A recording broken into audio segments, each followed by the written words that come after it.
오늘 성경은 민수기 27장 1절로 11절입니다. 본문 봉독은 생략하고 제목을 슬로브핫 딸들의 기업 요구, 슬로브핫 딸들의 기업 요구, 슬로브핫 딸들과 하나님의 나라, 이런 제목으로 한번 본문을 살펴보겠습니다. 모세가 이스라엘 자손들의 온 회중의 총수를 계수하여 20세 이상으로 전쟁에 나갈 자를 계수했습니다. 그리고 레위 자손을 제외한 모든 지파와 족속들에게 땅을 나누어 주어 기업을 삼게 했습니다. 그때 슬로보앗의 딸들이 찾아와 죽은 아버지가 받아야 할 기업을 자기들에게 달라고 했습니다. 이 슬로보앗 딸들의 기업 요구는 합당한 것이 아니었습니다. 아버지의 기업은 아들에게만 돌아가는 것입니다. 아들만이 아버지의 기업을 요구할 수 있고 상속받을 수 있습니다. 모세가 이 일의 처리를 위하여 여호와께 물었습니다. 여호와께서는 말씀하시기를 슬로보앗 딸들의 말이 옳다. 그들의 아버지의 기업을 그들에게 돌리고 이스라엘 자손에게 판결의 규례가 되게 하라고 하셨습니다. 이에 슬로보앗 딸들은 아버지의 기업을 물려받을 수 있게 되었고 이스라엘 자손의 판결의 규례가 되었다는 것이 본문의 대략적인 줄거리입니다. 우리가 성경을 읽거나 공부하거나 묵상할 때 놓치지 말아야 할 것은 성경은 안팎으로 기록되어졌고 7인으로 봉인되어져 있다는 것입니다. 세상도 보이는 세상과 이 보이지 않는 세상으로 구성되어져 있고 시간도 카이로스와 크로노스의 시간이 겹쳐져 있습니다. 우리는 우리가 만질 수 있고 느낄 수 있고 보이는 것을 실체라고 생각합니다. 그런데 성경은 보이는 것은 표적에 불과한 것이고 보이는 것 속에 숨겨져 있는 것을 실체로 소개하고 있습니다. 본문에서 이 슬로보앗 딸들의 용기 있는 믿음의 청원, 불굴의 도전 의식, 포기하지 않는 당당한 요구 같은 것에 초점을 맞추는 것은 성경 저자의 의도를 몰라도 한참 모르는 것이라고 할 것입니다. 겉으로 드러나 있는 것이 결코 본질이 될 수 없습니다. 항상 본질은 감추어져 있습니다. 이해를 돕기 위해서 몇 가지 성경 구절을 먼저 살펴보도록 하겠습니다. 창세기 1장 6절로 7절에 하나님이 이르시되 물 가운데 궁창이 있어 물과 물로 나뉘라 하시고 하나님이 궁창을 만드사 궁창 아래의 물과 궁창 위의 물로 나뉘게 하시니 그대로 되니라. 물, 이 마임의 사전적인 의미는 물, 소변, 정액, 생수 이런 것입니다. 이제 성경에서 마임, 물은 말씀을 상징합니다. 마임은 상수입니다. 이를테면 복수 개념이죠. 짝수, 짝의 개념, 상수인데 윗물과 아랫물이 상으로 구성되어 있습니다. 또 궁창이 나오는데요. 이 궁창을 히브리어로 라키아라 하는데 이 라키아가 무엇이냐? 금이나 은이나 녹 같은 것을 쳐서 얇게 편 것을 라키아, 궁창이라고 합니다. 이 궁창의 또 다른 표현은 이 샤마임, 하늘입니다.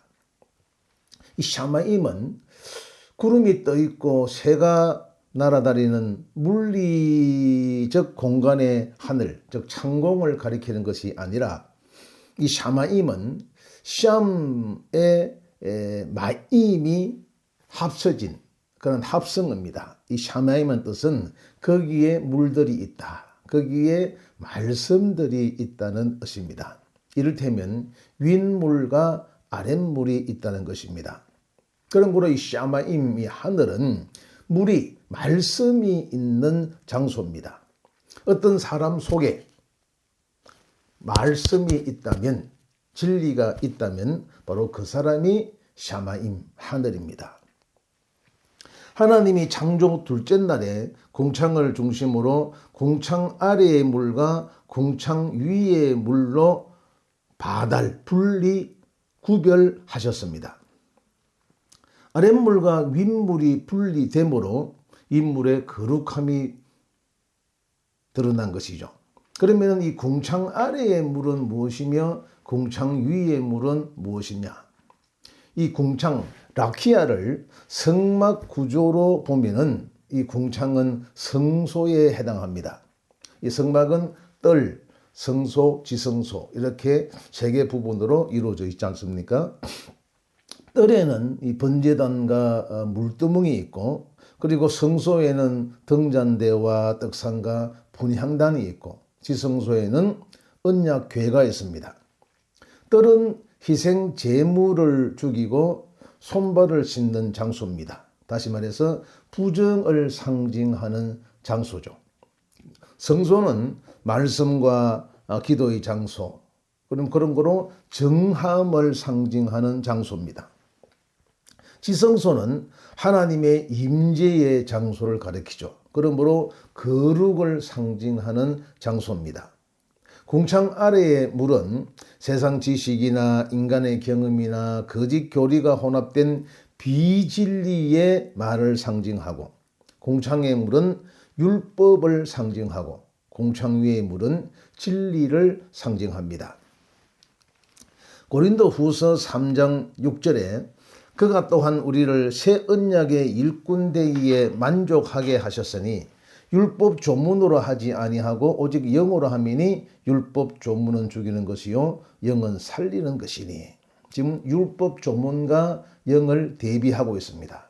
그러면 율법 조문은 무엇이며 영은 무엇이냐? 율법 조문 그람마, 영 포뉴마 이렇게 기록되어 있는데요. 우리가 사과로 비유하면 사과 껍질에 해당하는 것이 그람마, 율법 조문이고, 사과 속 알맹이에 해당하는 것이 영 푸뉴마입니다. 성경은 하나님의 말씀을 문자로 기록한 것입니다. 성경에 기록된 문자가 아무리 은혜스럽고 감동 그 자체의 결정체라고 할지라도 문자적 의미로 해석하고 하나님의 언약을 계명으로 취하면 죽는 것입니다. 살려면 겉의 것, 즉 기록된 문자를 통해서 속의 것을 취해야 합니다. 다시 말해서 기록된 문자를 통해서 그 속에 숨겨져 있는 진리를 캐내고 하나님의 마음을 알고 진리를 깨닫는 것이 바로 영생의 양식으로 먹는 것이고 사는 것입니다. 요한복음 6장 63절에 살리는 것은 영이니 푸뉴마이니 육 사륵스 히브리어는 바사르라 하죠. 육은 무익하니라. 내가 너희에게 이런 말이 영이요 생명이니라. 성경에 기록된 말씀은 로고스이고 예수께서 하신 말씀은 레마입니다. 영과 생명은 로고스가 아니라 레마입니다. 레마는 살아있는 사람에게서 나오는 말씀이죠. 그런 걸 우리가 성경을 읽을 때에는 사람의 시각으로 사람의 관점으로 읽을 것이 아니라 성령의 시각, 성령의 관점으로 읽어야 합니다. 진리를 깨닫게 하는 것은 성령임입니다. 성령의 조명을 받아 로고스를 통해 레마의 진정한 의미를 깨달을 수가 있죠. 요한복음 5장 39절에 너희가 성경에서 영생을 얻는 줄 생각하고 성경을 연구하거니와 이 성경이 곧 내게 대하여 증거하는 것이니라. 누가복음 24장 27절 이에 모세와 모든 선지자의 글로 시작하여 모든 성경에 선바 자기에 관한 것을 자세히 설명하시니라. 누가복음 24장 32절 그들이 서로 말하되 길에서 우리에게 말씀하시고 우리에게 성경을 풀어주실 때에 우리 속에서 마음이 뜨겁지 아니하더냐 하고, 성경의 핵심 내용은 예수 그리스도에 대하여 증거하는 것입니다. 성경의 주인공은 예수 그리스도입니다. 창세기의 주인공도 그리스도, 출애굽기의 주인공도 그리스도, 계시록의 주인공도 그리스도, 오늘 본문의 주인공도 그리스도입니다. 주도 하나, 믿음도 하나, 성령도 하나입니다. 강단에서 선포되는 말씀도 하나이어야 합니다. 그런데 진리를 전하는 강단도 있고 율법을 전하는 강단도 있고 세상 지식과 윤리 도덕적 교훈과 처세술과 이 복받는 비결을 전하는 강단도 있습니다. 설교자의 역할이 무엇이냐? 문자 속에 감추어져 있는 진리를 캐내어서 성도들에게 알려주는 것입니다. 성경의 겉의 것을 속의 것으로 풀어주는 것입니다. 성경을 풀어주면 속에 있는 진리를 캐내어서 하나님 나라의 비밀을 캐내어서 알려주면 그 말씀을 들으면 우리 속에서 마음이 뜨거워집니다. 슬로바 딸들이 아버지의 기업을 물려받는 이 민수기 27장 1절로 11절의 스토리 속에도 감추어져 있는 내용이 있습니다. 오늘 그것을 우리 함께 찾아보도록 하겠습니다. 민수기 27장 1절, 요셉의 아들 므낫세의 종족들에게 므낫세의 현손 마길의 정손 길라앗의 손자 헤벨의 아들 슬로바스의 딸들이 찾아왔으니 그의 딸들의 이름은 말라와 노아와 호글라와 밀가와 디르사라. 이 슬로바스의 딸들은 어떤 사람이냐? 5명의 딸이 언급되고 있습니다. 첫째 딸의 이름이 말라입니다. 이 말라의 뜻은 질병입니다. 질병. 이 마흘라는 할라라는 단어에서 유래되었는데요. 할라의 뜻은 병이 들다, 아프다, 초췌해지다, 고통을 받다라는 뜻입니다. 이 질병이라는 뜻의 말라는 창세기 4장에 에노스를 연상케 합니다.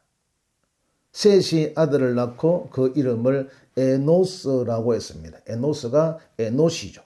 이 에노스의 뜻은 병들기 쉽고 연약하고 깨지기 쉽고 죽을 수밖에 없는 존재입니다. 셋이 아들을 낳고 그 아이의 이름을 에노스라고 불렀다는 것은 자신이 병들기 쉽고 연약하고 깨지기 쉽고 죽을 수밖에 없는 존재라는 사실을 깨달았다는 것입니다. 이 둘째 딸의 이름은 노아입니다. 노아. 이 노아의 사전적인 뜻은 방황, 움직임 이런 것인데요. 이 노아는 누아라는 단어에서 유래됐는데 이 누아의 뜻이 이리저리 움직이다, 술 취해 비틀거리다, 방황하다입니다. 둘째 딸 노아는 마치 방황하는 가인의 모습을 연상케 합니다. 아벨을 죽인 가인은 여호와 앞을 떠나 놋 땅에 거하고 유리 방황하는 자가 되었죠. 놋의 뜻도 방랑입니다. 슬로보아스의 둘째 딸의 이름도 노아, 그리고 이 방주를 만든 사람의 이름도 노아입니다. 이름도 같고 발음도 비슷합니다만은 그러나 이 슬로보아스의 딸 노아의 히브리 발음은 노아고 방주를 만든 노아의 히브리 발음은 노아흐입니다. 얼핏 보면은 노아 같은 발음으로 듣깁니다만은 엄밀히 따진다면은 슬로바 딸의 둘째 딸의 노아는 노아, 방주를 만든 사람은 노아흐입니다. 그런데 이 슬로보아스의 딸 노아, 방황이라는 뜻을 가진 노아는 누아, 이리저리 움직이다, 술 취해 비틀거리다, 방황하다라는 단어에서 유래되었고 방주를 만드는 노아는 안식이라는 뜻이지 않습니까? 이 노아는 누아흐라는 단어에서 유래됐는데요. 이 누아흐는 쉬다, 휴식하다라는 뜻입니다. 그런 거로 이 슬로바스의 둘째 딸 노아가 술에 취해서 비틀거리고 유리방황하는 사람의 모습을 보여준다면 방주를 만든 노아는 쉼과 안식과 평안을 주는 사람, 그 쉼, 안식, 평안을 누리는 사람의 모습을 보여주고 있습니다. 셋째 딸의 이름은 호글라입니다. 호글라. 호글라의 뜻은 자고새입니다. 자고새는 이 뻐꾸기 알을 부화시켜 자기 새끼로 키우는 새입니다. 뻐꾸기가 자고새의 둥지에 알을 낳고 날아가 버리죠. 그러면 자고새는 이 뻐꾸기가 낳은 알을 자기 알로 생각하고 그 새끼를 부화시키고 새끼를 먹여 살리며 그런 일을 하죠. 그런데 이 자고새의 수고는 참으로 헛수고 허망한 일입니다. 전도서 2장 11절에 내 손으로 한 모든 일과 내가 수고한 모든 것이 다 헛되어 바람을 잡는 것이며 해 아래에서 무익한 것이로다고 했습니다. 자고새가 예서하는 모든 일이 헛되고 헛되며 헛되고 헛된 일이듯이 하나님을 알지 못하는 인생이 하는 모든 일도 헛되고 헛되며 헛되고 헛된 일이죠.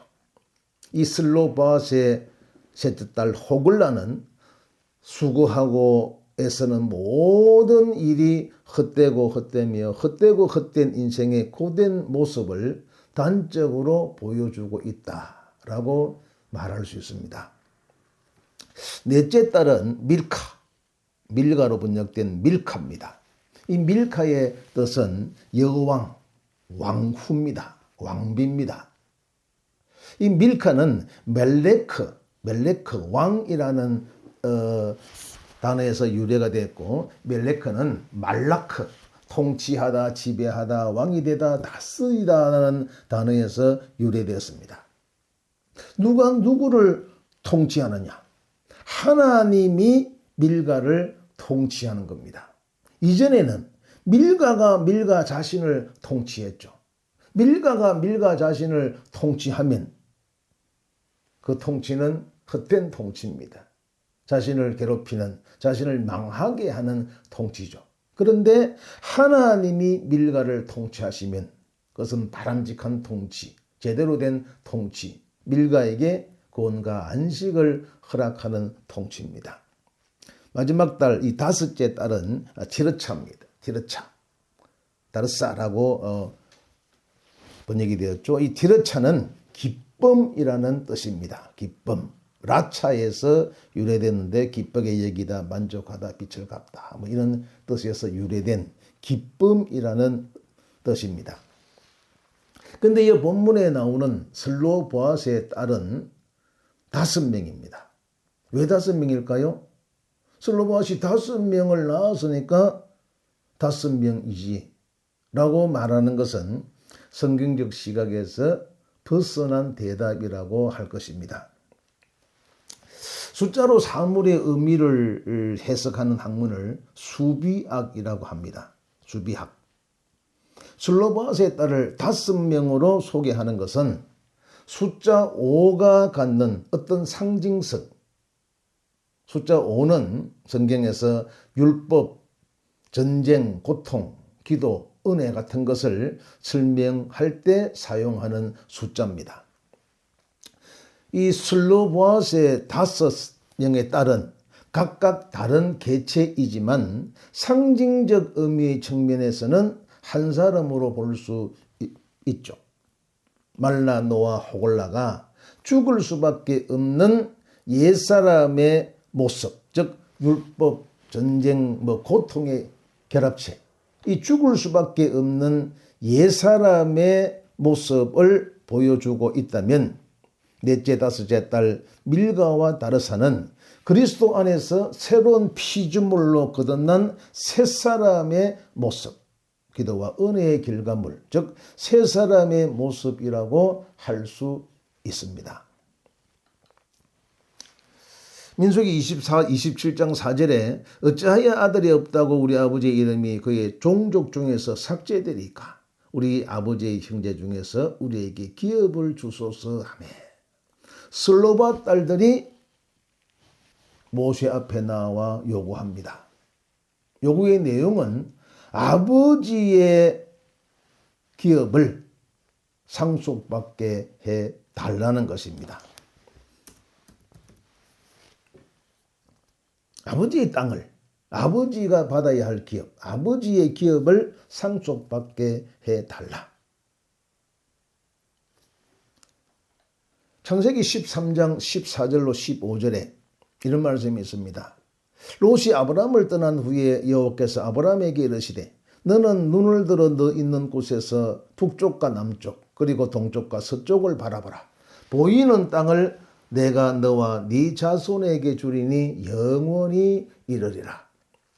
하나님께서 아브람과 그 자손들에게 주시겠다고 약속하신 땅의 실체는 장소적 공간적 개념의 땅이 아닙니다. 그러면 질문할 것입니다. 왜 눈을 들어 동서남북을 바라보라. 보이는 땅을 내가 너와 네 자손에게 주겠다고 하신 것이냐. 그래서 아브라함이 눈을 들어 바라보았고 아브라함이 보았던 그 땅, 그 가나안 땅을 아브라함이 차지했고 그 후손들이 차지한 것 아니냐라고 말할 수 있을 것입니다. 그런데 성경은 보이는 것은 실체가 아니라고 했습니다. 보이는 것은 표적이고 보이지 않는 것이 실체라고 했죠. 보이지 않는 것을 설명하려면 보이는 것으로 설명할 수밖에 없습니다. 하나님은 아브라함에게 눈으로 볼 수 없는 땅을 눈으로 볼 수 있는 땅으로 설명하고 있고 존재적 개념의 땅을 장소적 공간적 개념의 땅으로 설명하고 있습니다. 슬로바 딸들이 요구하는 기업도 하나님께서 아브라함과 그 자손들에게 주시겠다고 약속하신 그 땅입니다. 그 땅을 기업으로 달라는 겁니다. 마태복음 5장 5절에 온유한 자는 복이 있나니 저희가 땅을 기업으로 받을 것이라 했습니다.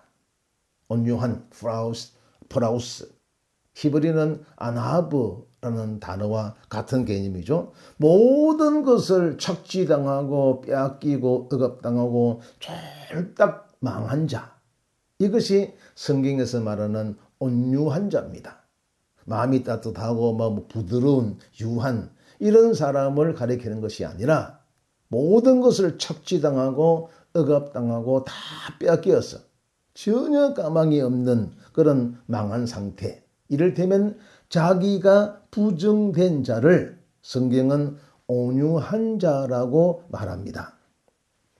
저희가 땅을 기업으로 받을 것이라 했는데 이때 이 땅은 하나님이 아브라함과 그 자손들에게 주시겠다고 약속하신 그 땅입니다. 그 땅을 기업으로 받는다는 것은 그 땅을 상속받는다는 것입니다. 상속의 전제 조건은 죽음입니다.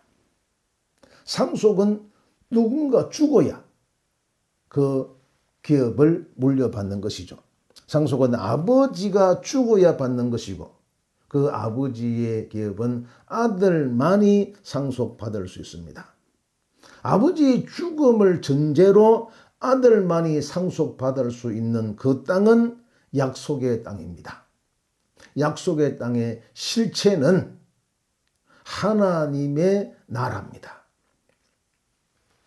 하나님의 나라는 성경의 중요한 주제 중에 하나입니다. 하나님의 나라가 무엇이냐?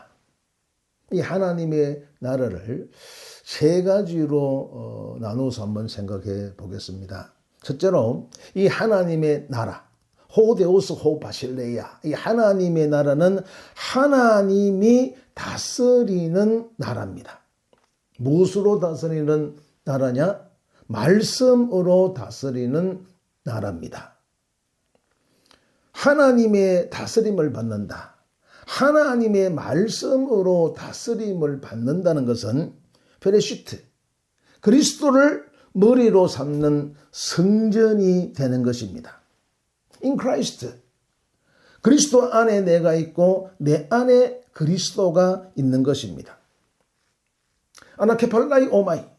내 머리가 상처를 받아 깨지고 위의 머리, 즉 그리스도의 머리와 내 머리가 하나로 통일되는 것입니다. 내 머리가 깨지고 없어지고 그리스도의 머리로 통일되는 것, 그리스도가 내 머리가 되는 것, 먹고 마시는 것이 아니라 오직 성령 안에 있는 의와 평강과 희락을 누리는 것입니다.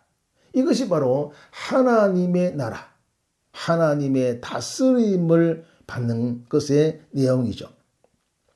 둘째, 이 하나님의 나라는 하나님과 온유한 자, 즉 자기가 부정된 자, 자기 머리가 목베임을 당한 자, 옛사람이 장사된 자, 옛사람이 죽은 자, 이 자기가 부정된 자들이 하나님과 한 상이 되어서 더불어 사는 나라입니다. 무덤이었던 내가 말씀으로 성전이 되면 하나님이 오셔서 이 안에 거하심으로 하나님의 나라가 완성되는 것입니다. 그리스도와 하나로 연합된 자가 하나님의 나라입니다. 그리스도와 하나로 연합된 자는 자신에게 주어진 삶을 인생으로 살지 않고 영생으로 삽니다. 하나님 나라는 장소 개념이 아니라 존재 개념으로 사람의 상태를 말하는 것입니다. 실제로 이 하나님의 나라를 장소적 공간적 개념으로 이해하면 이 하나님의 나라는 하나님이 계신 장소입니다. 하나님이 저 하늘에 계시면 저 하늘이 하나님이 계신 하나님의 나라고, 하나님이 광야에 계시면 광야가 하나님의 나라고, 무덤에 계시면 무덤이 하나님의 나라, 다른 말로 천국입니다. 하나님이 성전에 계실진데 성전에 계시지 아니하시면 그 성전은 더 이상 성전이 될 수 없죠. 성전이 아닙니다. 그러면 하나님의 나라와 하늘 나라와 천국은 같은 것이냐, 다른 것이냐? 많은 사람들이 이 하나님의 나라와 하늘 나라와 천국을 구별 없이 같은 개념으로 그렇게 사용하고 있습니다. 그리고 이 하나님의 나라, 하늘 나라, 천국을 동일시하고 죽어서 가는 특정한 장소로 알고 있습니다. 하늘나라는 하나님의 나라와 같은 개념의 다른 표현입니다. 그러니까 하늘나라와 하나님의 나라, 하나님의 나라와 하늘나라는 같다는 것이죠. 이 하나님의 나라는 호데우스 호 바실레이아이고 하늘나라는 우라노스 바실레이아입니다. 우라노스는 하늘, 바실레이아는 나라죠.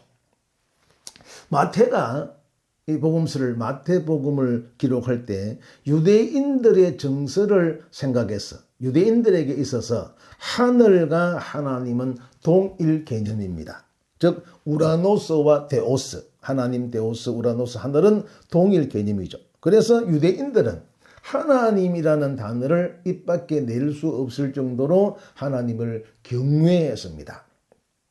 그래서 이 마태복음을 기록할 때 유대인들의 정서를 고려해서 데오스의 하나님을 우라노스로 바꾸었습니다.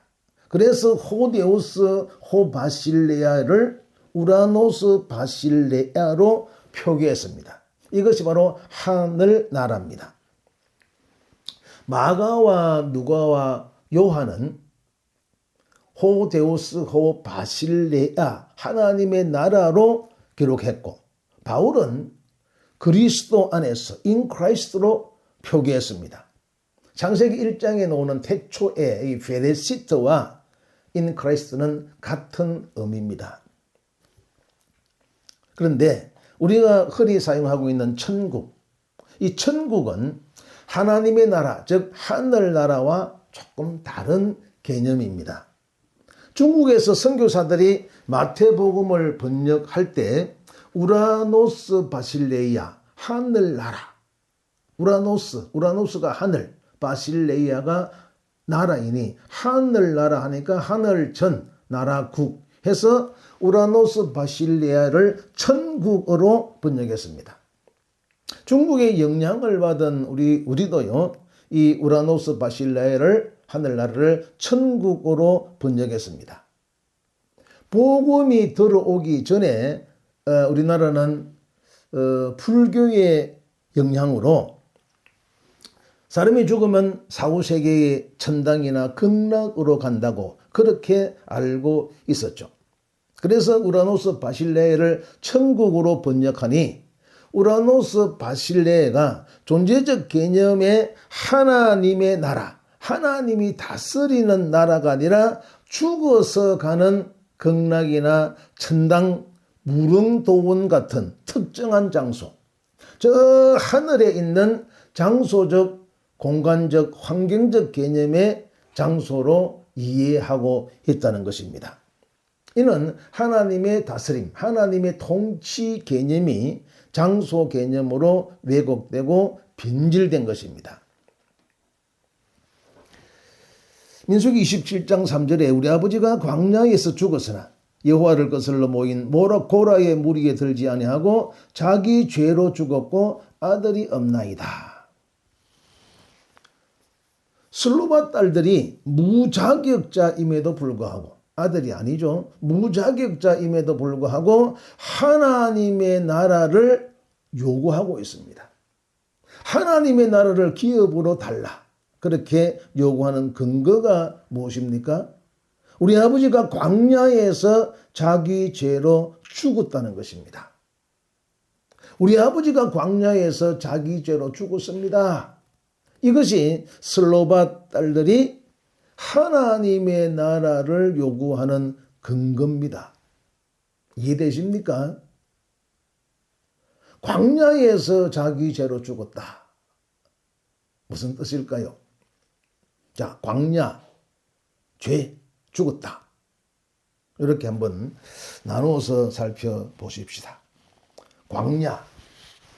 광야의 이 외형적 이미지는 불뱀과 독사와 정갈과 그 밖에 해충들이 우글거리는 것, 살인적인 더위와 추위가 기승을 부리는 곳, 사람 살기에는 도무지 적당하지 아니한 곳, 척박한 땅, 이것이 바로 이 광야의 외형적인 이미지입니다.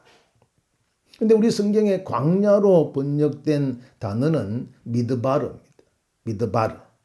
미드바르는 다바르, 말씀이라는 용어의 뜻을 가진 단어에 장소를 의미하는 맴이 붙은 것이 미드바르입니다.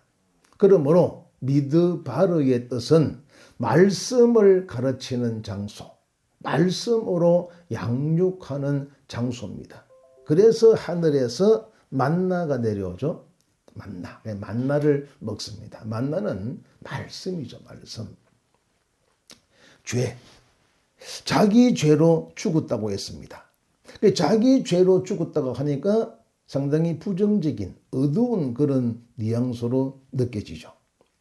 여기 죄로 번역된 히브리어는 헤트입니다. 이 헤트는 하타에서 유래된 단어인데요. 이 하타의 뜻이 죄를 짓다, 벗어나다, 깨끗하다, 정결하다입니다. 다시 한번요. 이 하타의 사전을 찾아보면은, 하타를 이렇게 이 히브리 사전을 찾아보면은요,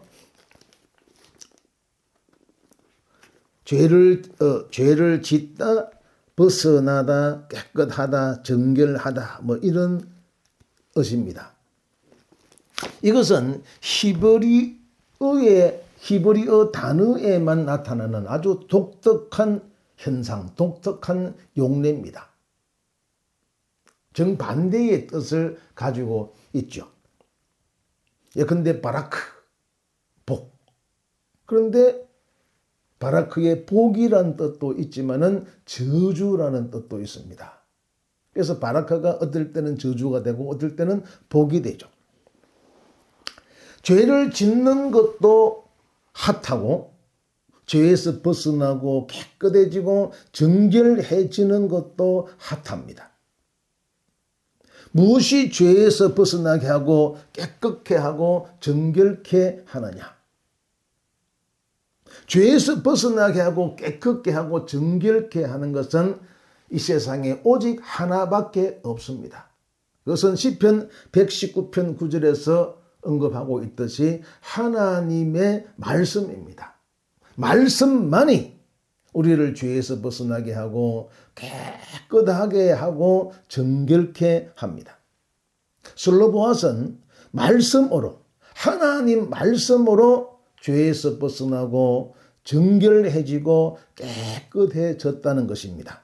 이것을 민수기 기자는 자기 죄로 죽었다라고 표현하고 있는 것입니다.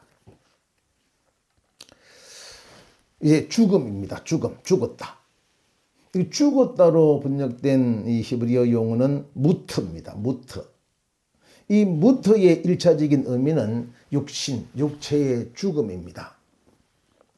우리가 창세기를 읽어보면은요, 총 10개의 족보가 기록되어 있죠.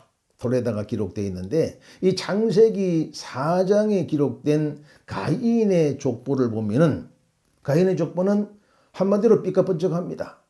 문명과 문화를 주도한 자들의 족보로서 참으로 근사하고 화려합니다. 창세기 4장의 가인의 족보를 보면은 죽었더라는 용어가 없습니다. 다시 말해서 무터가 없습니다.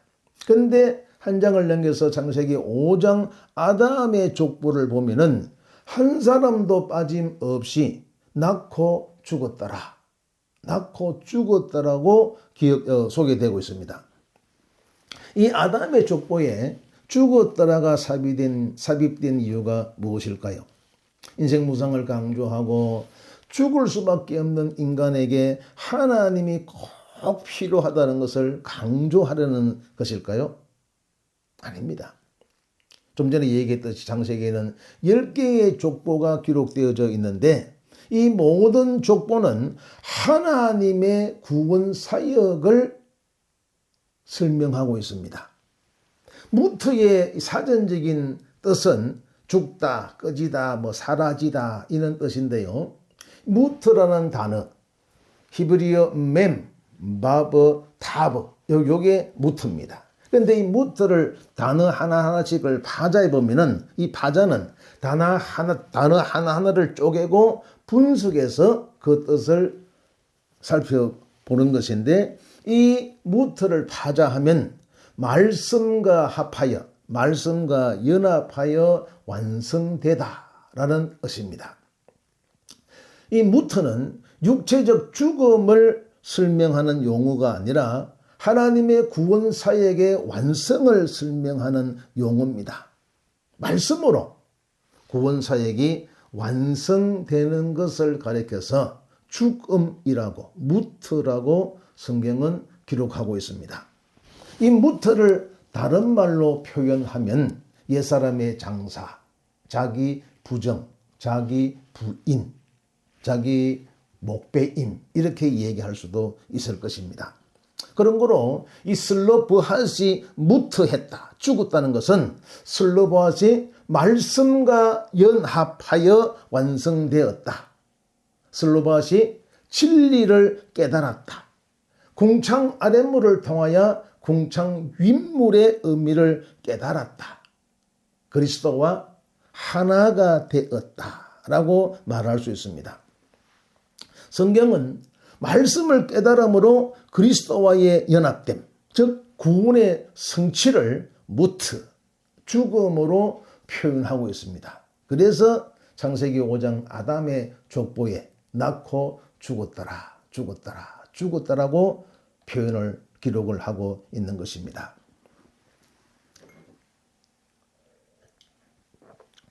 아브라함은 장소를 옮길 때마다 제단을 쌓았습니다. 노아도 홍수 심판이 끝난 후 제단을 쌓았습니다. 왜 제단을 쌓았을까요? 제단, 미츠베아흐.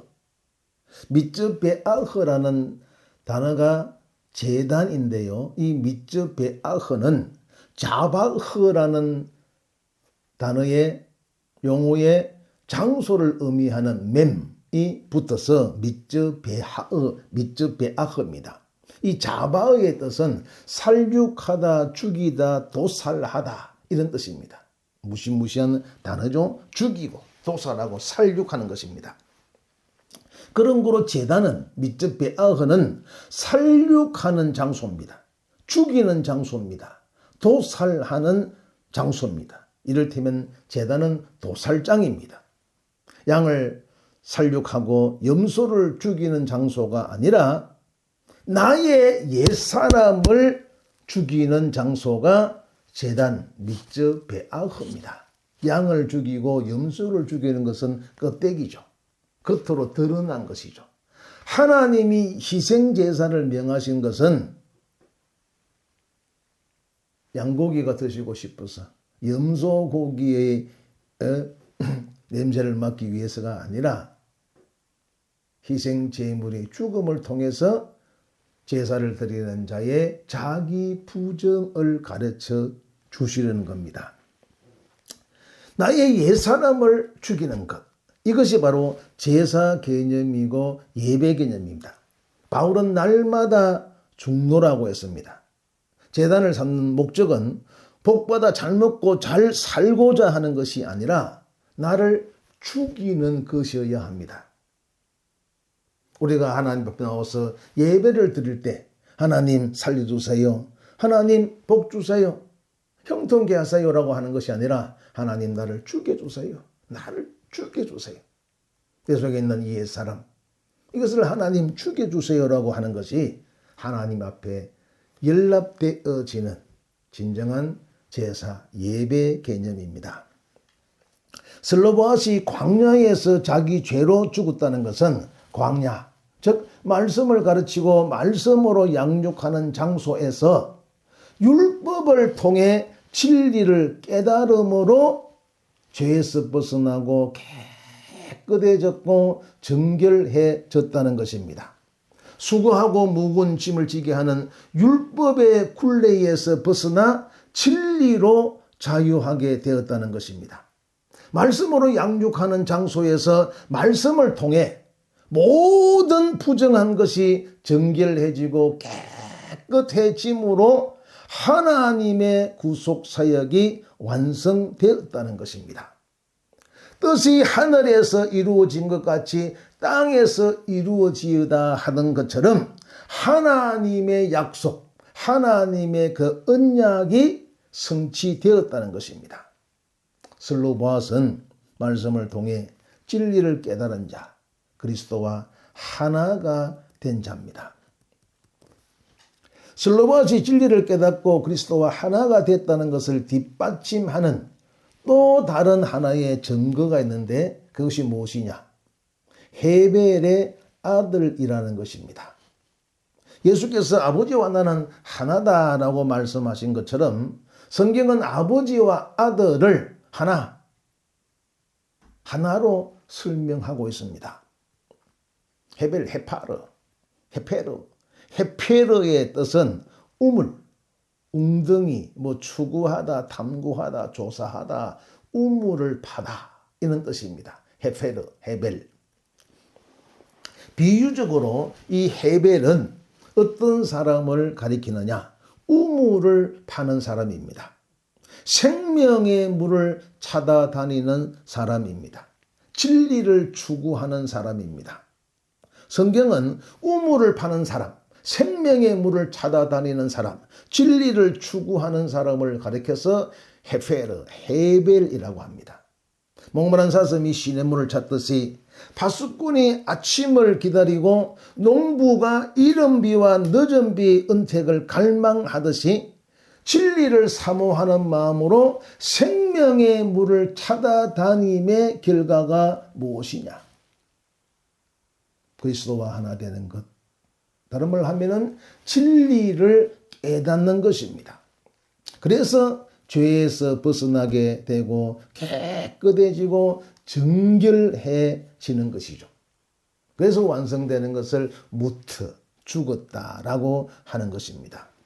말씀으로 양육하는 장소에서 말씀을 통해 무트, 말씀과 연합하여 완성되는 것입니다.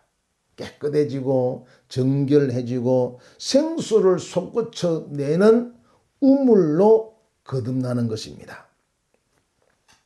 성경은 진리를 깨달은 자, 그리스도와 하나가 된 자, 자기 속에 영원히 목마르지 아니하는 생수를 소유한 자를 가리켜서 우물로 설명하고 있습니다. 내 속에 진리가 있다면, 내 속에 영원히 목마르지 아니하는 생수가 넘쳐 흐른다면 바로 내가 우물이라는 것입니다.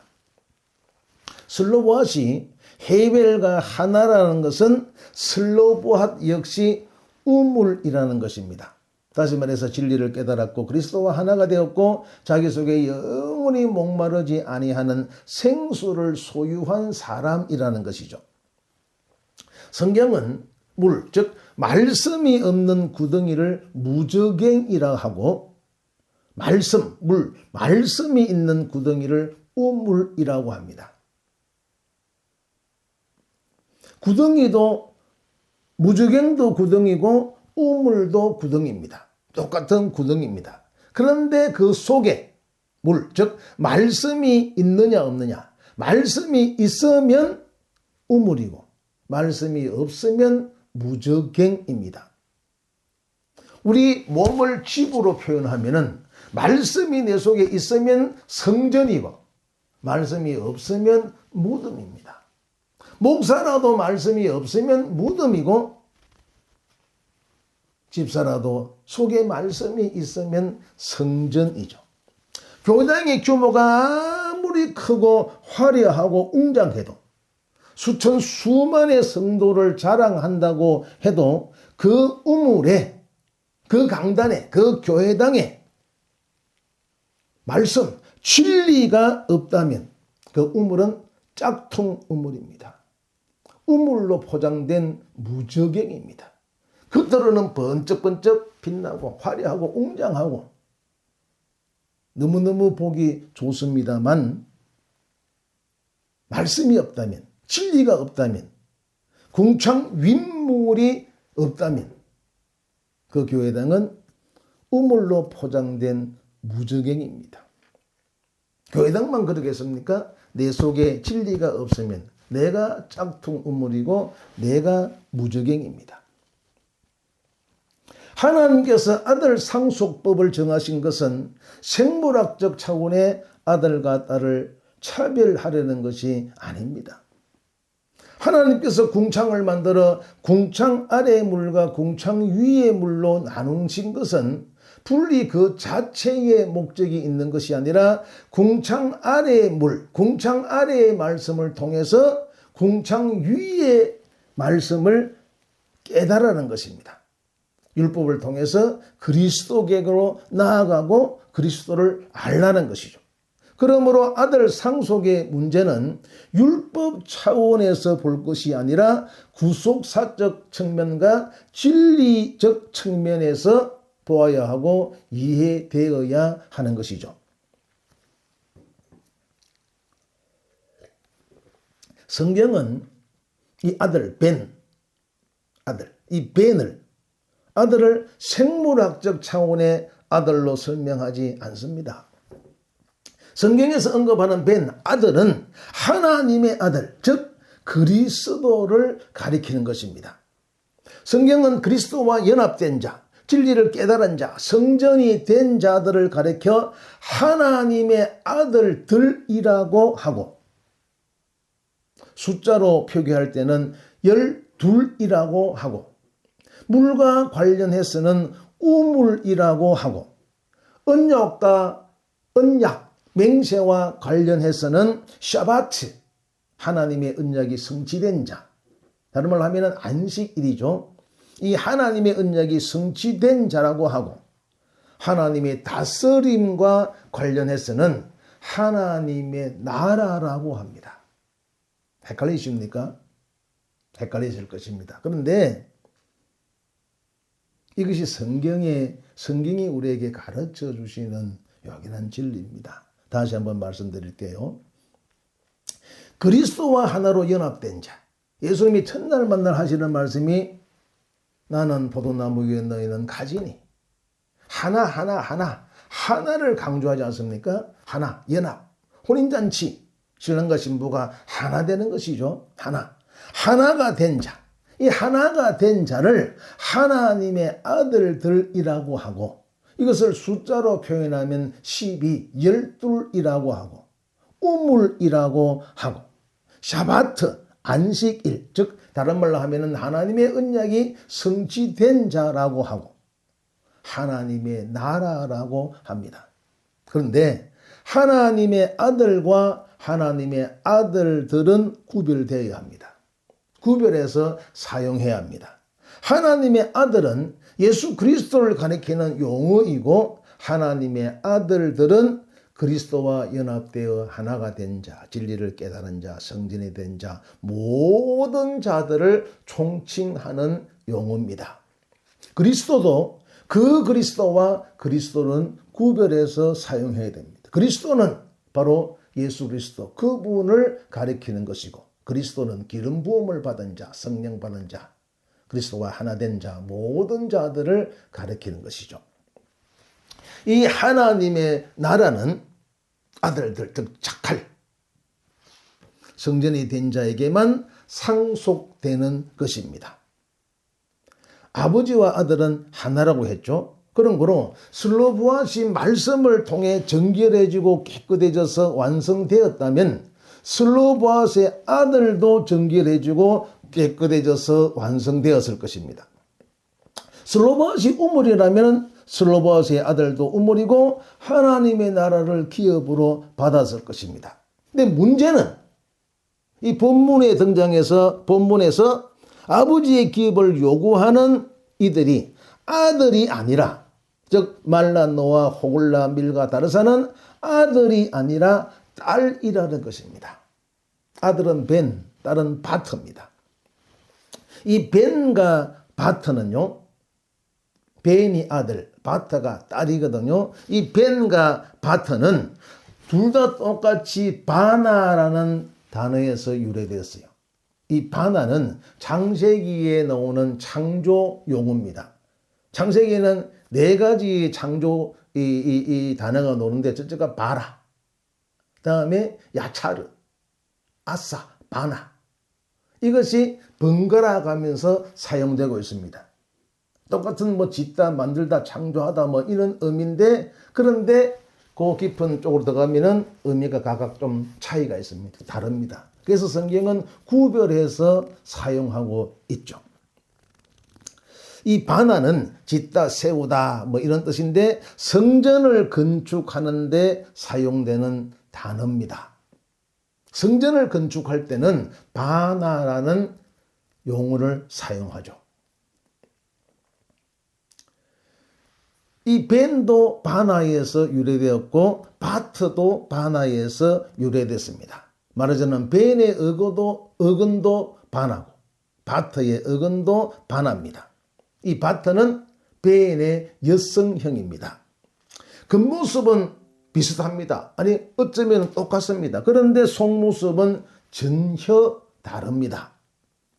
이 바트를 찾아보면은요, 바트, 딸로 번역된 히브리어 바트를 찾아보면은 바트의 뜻은 딸, 처녀, 젊은 여자, 이복누이, 손녀, 이런 등등의 뜻이 있습니다. 손녀도 바트고 딸도 바트입니다. 벤도 마찬가지입니다. 아들도 벤, 손자도 벤입니다. 조카도 벤입니다.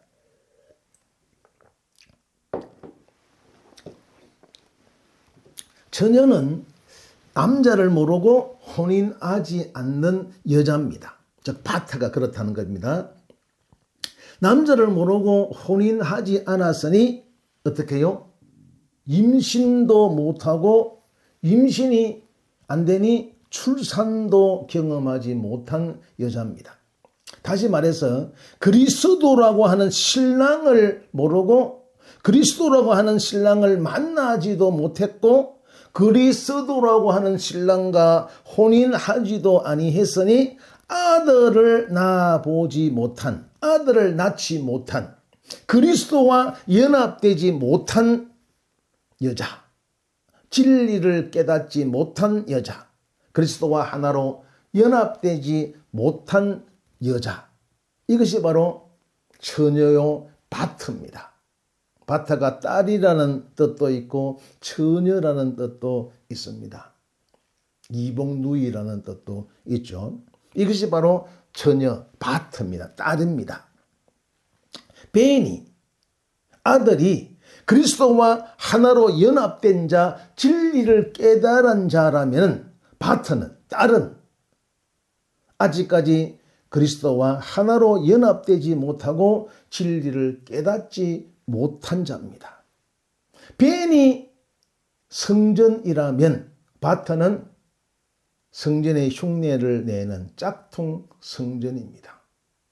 신앙생활이 3년, 5년, 10년, 20년, 30년 교회 직분도 있고 남들 보기에 인정받을 만한 그러한 신앙생활을 하고 있습니다마는 여전히 그리스도라는 신랑을 모르고 그리스도라는 신랑과 만나지도 못했고 혼인하지도 못한 상태, 그래서 아들을 출산치 못한 그런 상태에 있는 자가 바로 바트, 딸입니다. 딸.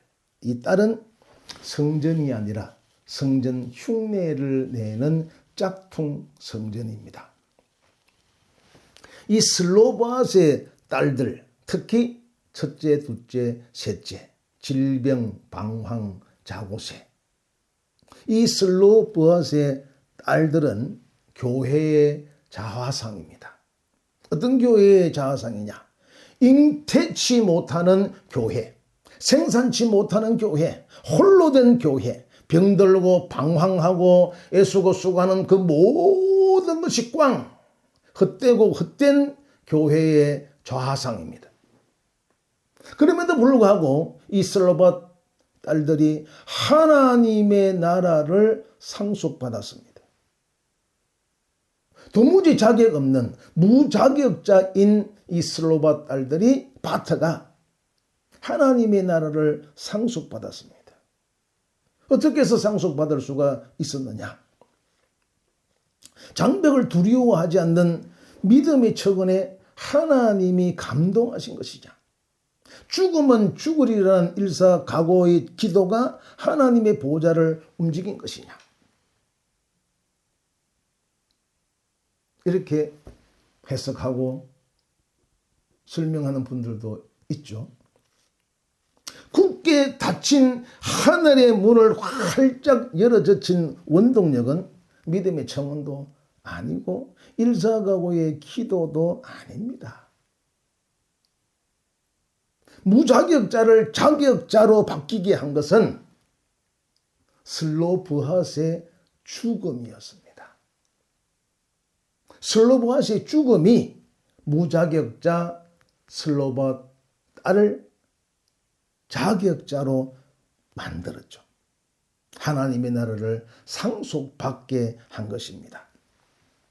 상속은 죽음을 전제로 하는 것입니다. 슬로바 딸들이 아버지의 기업, 즉 하나님의 나라를 상속받을 수 있었던 결정적인 계기는 슬로보아스의 죽음이었습니다. 첼로파하드, 이게 슬로보핫, 첼로파하드. 이 첼로파하드의 뜻은 장자입니다. 장자, 처음 난 자, 초태생. 장자, 처음 난 자, 초태생 하니까 떠오르는 것이 없습니까? 우리 성경에서 장자를 대표하는 인물은 예수 그리스도입니다. 슬로바앗이 죽었다. 이 말은 예수 그리스도가 죽었다. 라는 말과 동정합니다. 예수 그리스도의 죽음은 대속의 죽음이죠. 그가 찔림은 우리의 허물 때문이요 그가 상함은 우리의 죄악 때문이라. 그가 징계를 받음으로 우리는 평화를 누리고 그가 채찍에 맞음으로 우리는 나음을 받았도다. 우리는 다 양 같아서 그릇 행하여 각기 제 길로 갔거늘 여호와께서는 우리 무리의 죄악을 그에게 담당시키시도다. 우리는 너희가 알거니와 너희 조상이 물려준 헛된 행실에서 대속함을 받은 것은 금이나 은이나 금같이 없어질 것으로 된 것이 아니요 오직 흠없고 점없는 어린 양 같은 그리스도의 보배로운 피로 된 것이니라. 그리스도께서 십자가에 못 박혀 죽으셨습니다. 그리스도의 죽음은 대속의 죽음. 여호와께서 우리의 모든 허물을 그에게 담당시키시기에 우리를 대신한 대속의 죽음을 죽으셨습니다. 대속의 죽음을 죽으시고 부활하시고 성천하신 후에 우리를 위해 성령을 보내주셨습니다. 성령이 하시는 일은 우리를 진리 가운데로 인도하시고 진리를 깨닫게 하는 것입니다. 하나님의 말씀은 살아있고 활력이 있어 좌우의 날성 금보다 예리하여 혼과 영과 관절과 골수를 찔러 쪼갭니다. 이 심령의 묵은 밭을 파헤쳐 뒤집어 엎어버리고 전복시키고 변화시킵니다. 땅적 존재인 나를 하늘적 존재로, 무덤인 나를 성전으로, 네케바 여자인 나를 자칼 남자로, 바트 딸인 나를 벤 아들로, 짐승인 나를 사람으로, 병든 자를 건강한 자로, 갇힌 자를 자유자로, 어둠의 자식을 빛의 아들로 거듭나게 합니다. 슬로바스의 딸들은 말씀을 통해 바트에서 벤으로 거듭나게 되었고, 벤이 되니 자격자가 되었고 하나님의 나라를 상속받게 되었습니다. 바트가 벤이 됐다는 것은 생물학적으로 성전환 수술을 해서 여자가 남자가 됐다, 아들이 됐다는 것을 얘기하는 것이 아니죠. 그리스도와 분리된 자가 그리스도와 하나가 되었다라는 것입니다. 슬로보아스의 죽음으로 말미암아 장자의 죽음, 초태생의 죽음, 처음 난 자의 죽음, 다시 말해서 예수 그리스도의 대속의 죽음으로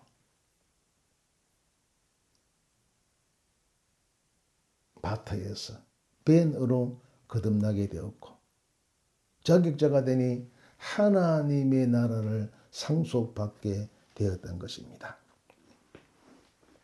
오늘 우리가 택했던 민수기 27장 1절로 11절은 슬로보아 딸들의 기업 요구에 관한 스토리입니다.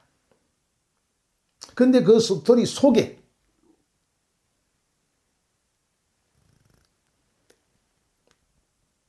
그 스토리를 통하여 우리에게 가르쳐주는, 우리에게 풀려주는 나팔의 핵심이 무엇이냐? 이 슬로바 이 딸들의 기업 요구에 관한 이 말씀을 통해 진리를 깨닫고 정결한 자로 거듭난 자에게 하나님의 나라가 선물로 주어진다는 것을 가르쳐주고 있습니다.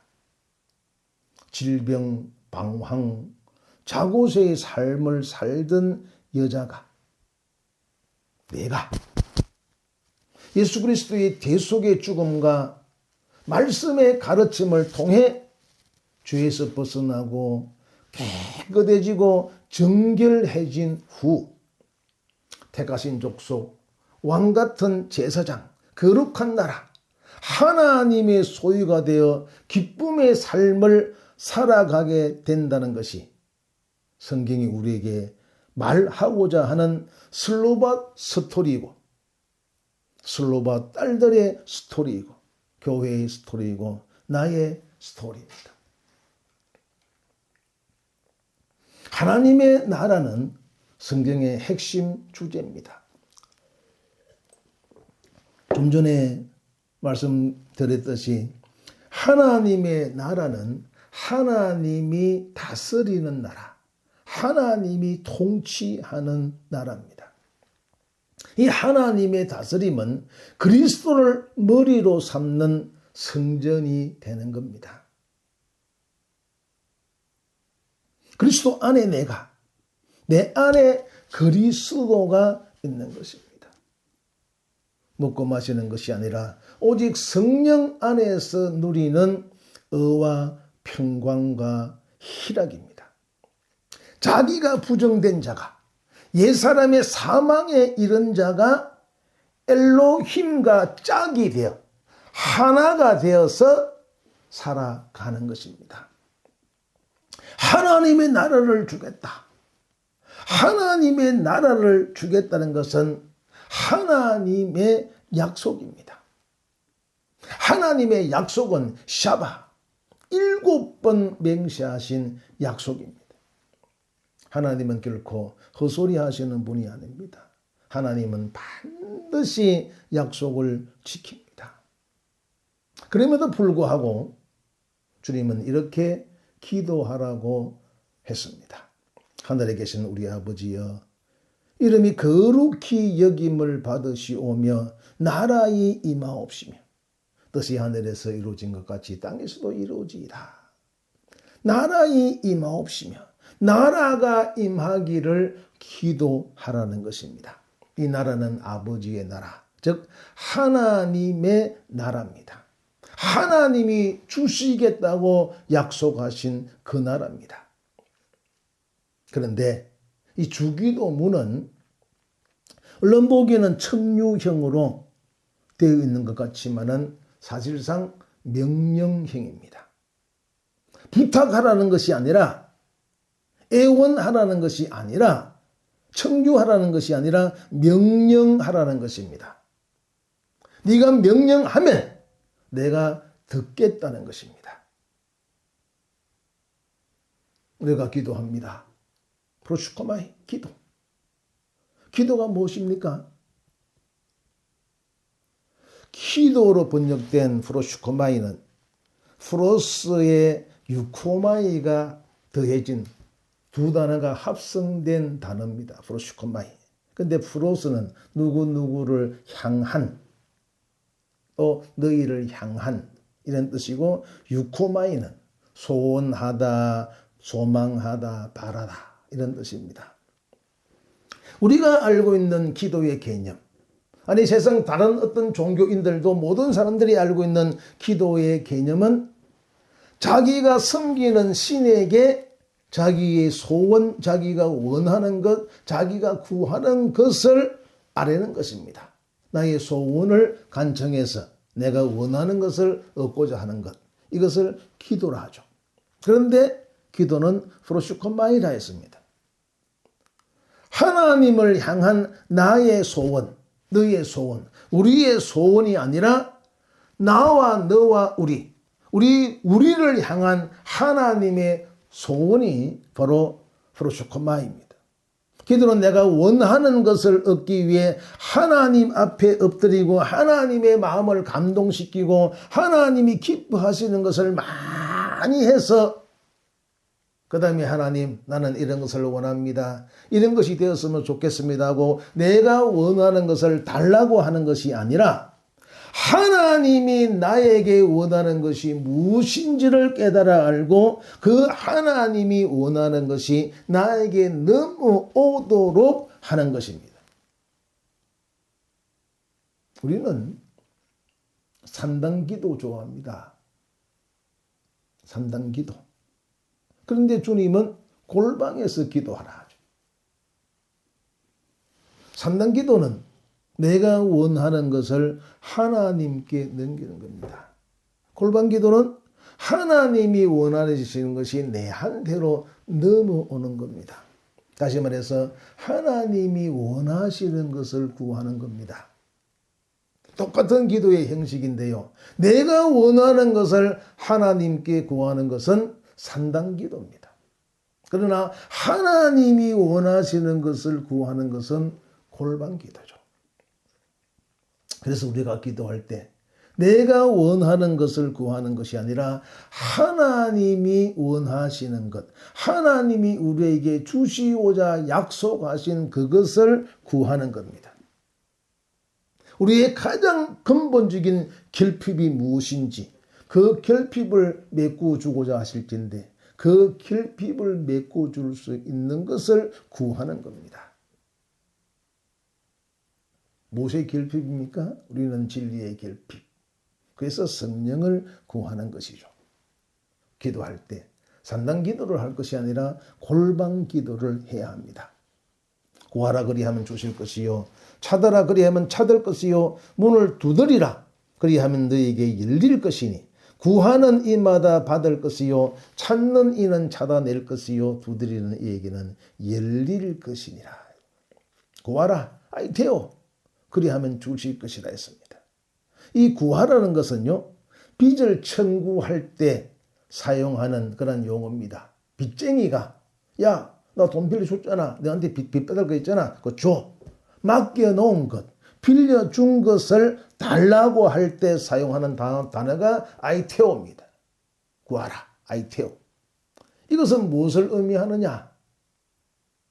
내가 하나님에게 받을 게 있다는 겁니다. 하나님이 나에게 빚진 것이 있다는 겁니다. 하나님이 우리에게 무엇을 빚졌을까요? 하나님의 약속, 하나님의 언약은 우리에게 있어서 빚입니다. 창세기 1장에 보면은 하나님이 약속하시죠. 내가 이렇게 하겠다, 이렇게 하겠다, 이렇게 하겠다. 이런 가지고 얘기를 합니다. 그것이 바로 우리에게 반드시 갚아야 할 일종의 빚입니다.